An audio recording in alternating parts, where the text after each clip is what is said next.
Assalamualaikum warahmatullahi wabarakatuh. Selamat pagi semuanya. Apa kabar? Ibu berharap kalian semua dalam keadaan sehat walafiat. Oke, ketemu lagi dengan Ibu Mawarni dalam materi pembelajaran Pendidikan Pancasila dan Kewarganegaraan. Di pertemuan ke-6 kali ini Ibu akan membahas materi mengenai membangun kehidupan yang demokratis di Indonesia. Menurut Anda, bagaimana sebuah negara dikatakan demokratis? Pada hakikatnya, sebuah negara dapat disebut sebagai negara yang demokratis apabila di dalam pemerintahan tersebut rakyat memiliki persamaan di depan hukum. Hukum itu mengatur bagaimana seharusnya penguasa bertindak, bagaimana hak dan kewajiban dari penguasa dan juga rakyatnya. Rakyat memiliki kedudukan yang sama di depan hukum. Artinya, hukum harus dijalankan secara adil dan benar. Hukum tidak boleh pandang bulu. Siapa saja yang bersalah dihukum sesuai ketentuan yang berlaku. Selain itu, negara dikatakan demokratis apabila memiliki kesempatan untuk berpartisipasi dalam pembuatan keputusan. Dalam negara yang menganut sistem politik demokratis, kekuasaan tertinggi berada di tangan rakyat dan pemerintahan dijalankan berdasarkan kehendak rakyat. Yang berikutnya, negara dikatakan demokratis apabila distribusi pendapatan secara adil.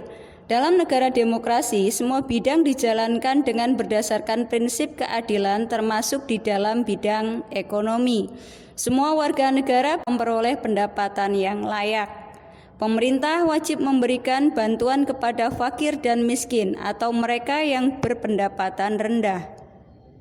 Selanjutnya, suatu negara dikatakan demokratis apabila kebebasan yang bertanggung jawab. Dalam sebuah negara yang demokratis terdapat 6 kebebasan yang sangat penting, yaitu kebebasan beragama, kebebasan pers, kebebasan mengeluarkan pendapat, dan kebebasan berkumpul atau berserikat. Bagaimana caranya supaya kita dapat menjalankan kehidupan yang demokratis? Untuk menjalankan kehidupan yang demokratis, kita bisa memulainya dengan cara menampilkan beberapa prinsip di bawah ini dalam kehidupan sehari-hari.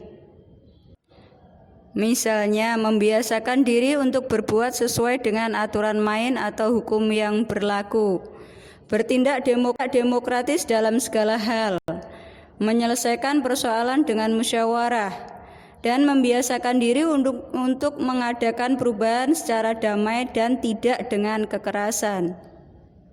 Selain itu, kita menuntut hak setelah melaksanakan kewajiban, memberikan kritik yang bersifat membangun, dan masih banyak lagi yang lain. Oke, untuk mengakhiri materi bab 2, Ibu memberikan uji kompetensi untuk Anda semua.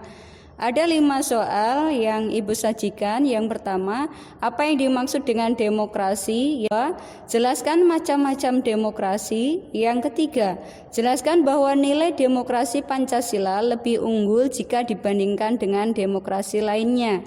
Yang keempat, buktikan bahwa negara Indonesia adalah negara yang demokratis. Yang kelima, kemukakan prinsip-prinsip yang perlu dilaksanakan untuk mewujudkan kehidupan yang demokratis.